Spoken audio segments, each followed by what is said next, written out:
Ano pong ating bossing? Kasi yung 8 months ago, natulas ako sa CR. Excuse. Itong coccyx ko. Coccyx? Tumama sa ganitong kanto ng CR natin. Yung parang sa bowl o yung kantuhan? Yung sa sahig. Sa sahig? Okay. Sa sahig ng hindi ganun. May short ka? May dala ko siya. Sige, mag-short. 8 months ago na yan, siyempre, natural, masakit yun. Tapos, ngayon ko lang, kusa siya nawala. Tapos yung, itong April, after ng mahal na sumakit din dito ko sa kaliwa. Yung hamstring, yung masakit. Ano yung ginawa mo? Bakit sumakit? Nag-basketball? Wala lang, pahinga lang sa bahay. Kumbaga, normal lang. Basta ang una ko lang naramdaman, parang may masakit dito sa pit ko na pag ginano ba lang, parang makati-kati na masakit.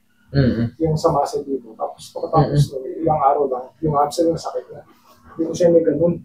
Itong kaliwa ko. Ito lang naman itong kaliwang problema ko. Alam mo kung bakit? Ito yung coccyx. Ay, yung dulo. Ayan yung coccyx. Ngayon, sabi niya sa puwetan, tignan mo yung connection niya, saan papunta? Pa-hamstring. Pa-hamstring. Ayan. Ayan pala, may files ka pala eh. O, di mas mabilis natin maintindihan. Ano yung negative? Dali. Parang ito paano makita natin. Isa dito paharap, dito pa sa left. Sige. Sobrang labo.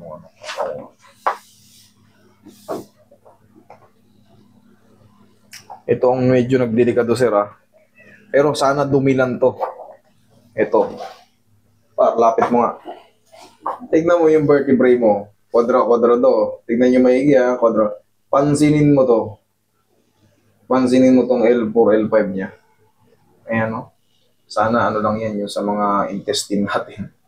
Yung mga yan Kasi ito, malinis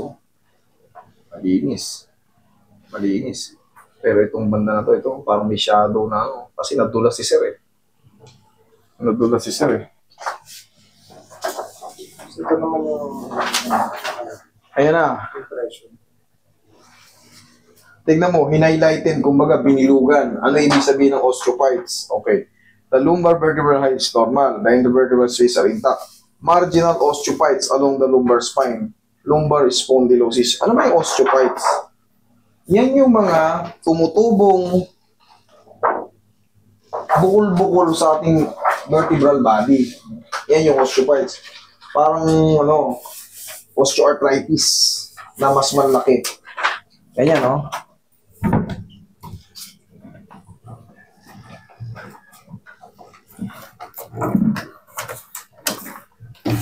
Ito.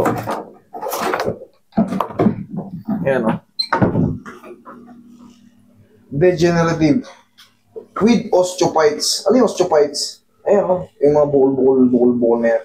Tapos, siyempre, bago magkaroon ng ganyan, yung pirat yung disc mo, wala ng sustansya. Kaya tutubuan ng osteophytes. Ayan, magkakaganyan-ganyan. Ito yung normal. Kung mapapansin mo yung mga vertebral body, square-square ganyan. Pero nakita mo yung isa mo, yung tinuro ko sa'yo, parang may, sabi ko nga, sana lang yun Parang may bumukol siyang, parang may humiwalay siyang gano'n ng konti. Yun dito yun sa L4, L5. Okay? Yan nakita mo na kung ano yung osteophytes. Ganyan is tsura ng may osteophytes. Ngayon, siyempre, ang bata mo pa, hindi pa pangkaraniwan, ilang taon ka, sir? Bata-bata ka pa, hindi tayo nagkakalayo ng edad. Yung mga osteophytes na yan, makikita mo yan, pagka kayo ay nag-senior na, mas madalas yan makikita pag tayo ay senior na kasi ibig sabihin, umiidad na yung mga buto natin. Ikaw, 43 ka pa lang, may osteophytes ka na, paano na lang pag nag-senior ka pa? Hindi na kasi nakaka-recover yan Nababawasan lang yan pag ini-squeeze. Pero, siyempre, pag hindi ka nag-movement, makukompress yung mo, lalong lalala yung mga osteophytes natin sa vertebral body. Ito yan, mga vertebral body.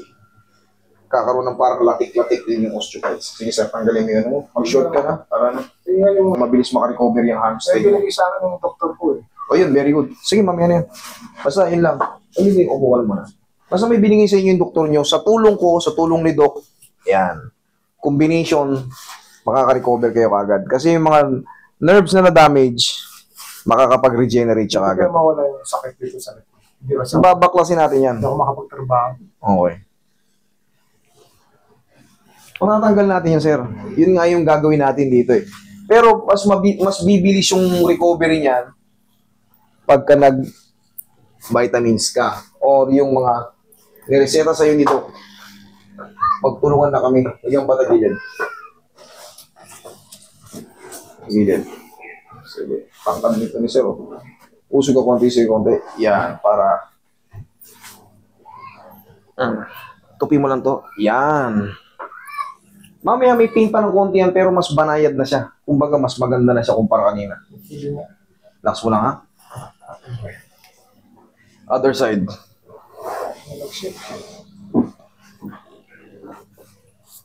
Hindi naman kayo diabetic. O may... Na-control naman, na-control. O ibig sabihin, diabetic. Okay, relax na. Okay. Dapa.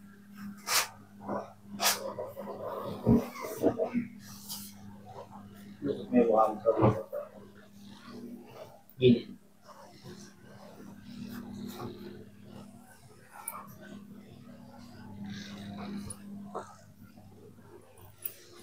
Umayat ba kayo o nag-gain kayo ng timbang? Umayat. Yung dati malaki katawan. Nagpapalabibigyan ako. Nagba-bodybuilder ka. Ito yung coccyx, oh. Parang pag kinakapa ko nga, parang nakabukod. Nakalabas talaga, literal. Ayan, oh. Dito masakit sa akin. Yan. Hindi, ang tawag naman dyan, yan ay yung sciatic nerve. Pero ito mukhang normal sa ito, sir. Yung coccyx mo ganyan. Mas mabilis lang tamaan kasi yung bone structure mo ganyan talaga. Kasi kung ito pila ito, pag hinawakan ko yan, diniin ko yan, iiyak ka na. Kung nakadislocate yan. Yung mga palatandaan ng dislocation.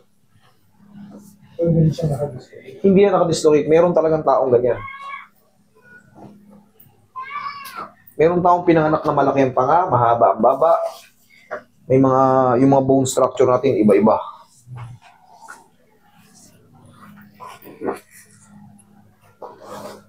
Relax mo lang, lambutan mo lang. Sige, yan. Muna mo lang, relax mo lang.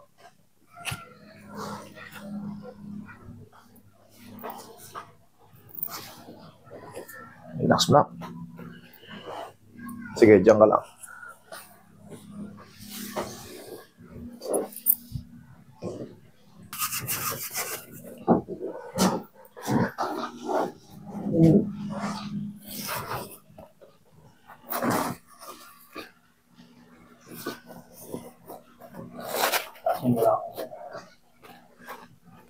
Yan.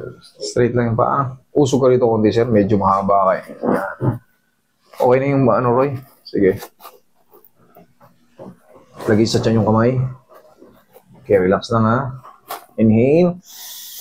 Exhale. Ganito yan sir. Itong nararamdaman mo, severe na yan yung nagaganyan. Ang tawag niya severe na. Ang mangyayari dyan, ngayon mas maganda na yung pakiramdam niyan. Meron pang pain yan, pero mas maganda na yan. Tapos 3 to 4 days, mas gaganda pa yan. Ngayon, pag lumipas yung 3 to 4 days, at parang may natira pang pautik-utik, pwede tayo mag second session. Pero kung wala na, no need na. Huwag ka nang bumalik. Thursday ulit, magkita tayo ulit. Pero kung wala na nga, sabi ko, tapos, Thursday by next week. oo, weekly ang interval niyan. Ngayon, ang gagawin natin yan, di ba may nireseta ka sa'yo, sabi mo sa akin kanina, sa tulong ko, sa tulong ni Doc, i-take mo yan para mas mabilis mag-regenerate yan. Para mas mabilis makarecover yung... Hindi siya sa akin para sa nerve, tapos meron siyang binigay para sa sakit. Yan. Kaya nga nang sabi ko, sa tulong ni Doc. Kasi yan, hindi uubra yan pag wala adjustment, maniwala ka. Eh, malamang, 8 months na ka eh. Iniinom mo wala. Pero pag may adjustment na yan, boom! Sa tulong ko, sa tulong ni Doc, ikaw magbe-benepisyo. Okay, upo ka. Tapos, huwag lang munang maligo today. O kung maliligo, mamayang gabi, mga alas 8, alas 9. Huwag yung pag-uwi, ligo. Kasi dito ordinaryong haplos eh. Kita mo naman, nagtutunugan yung mga buto-buto mo. Hinahatak natin yung leg mo. Tapos, yung ganito, maintenance lang ito, Yung ganito, sir, oh. Ang maintenance lang yan, tayo. Pagising sa umaga, ganito na kagad, oh. 1, 2, tao. Hindi. Tignan mo yung kamay ko, ah. O, sige nga. Lakasan mo konti. 1, kabila. 2, yan lang. Yan lang maintenance mo, okay na yun. Okay, upo ko ulit. O, obserbahan mo yung pakiramdam mo ngayon. Tignan mo ngayon. O, tapos biglan tayo. Kasi isa yan sa ano eh, yung mahirap tumayo pag nakaupo. O, obserba mo. No. Mamaya pag-uwi mo sa bahay, observe ko. Yes. Sabi ko nga sa inyo, parang ano na yan, parang gumaan. Tapos 3 to 4 days habang tumatagal, nagsusubside yung adjustment. Healing process na yung mga na-damage na nerve sa yung pinch ng nerve. Okay? Tapos, diretso mo lang yung binigay sa inyo, Doc. Kasi hindi ako makapagtrabaho eh. Yung wala pang ininom na gamot, tsaka yung sa nerve. Ano, bago Grabe. tapos sakit parang puputok yung calves ko. Tama ka. Ito parang kinuhuri yan. Yes, that's normal. Kailangan ko nakaga sa bahay. That's normal, ano, Makapaglinis ng feeling ng mga may sciatica. Okay? Pero ngayon, iba na yan. Okay?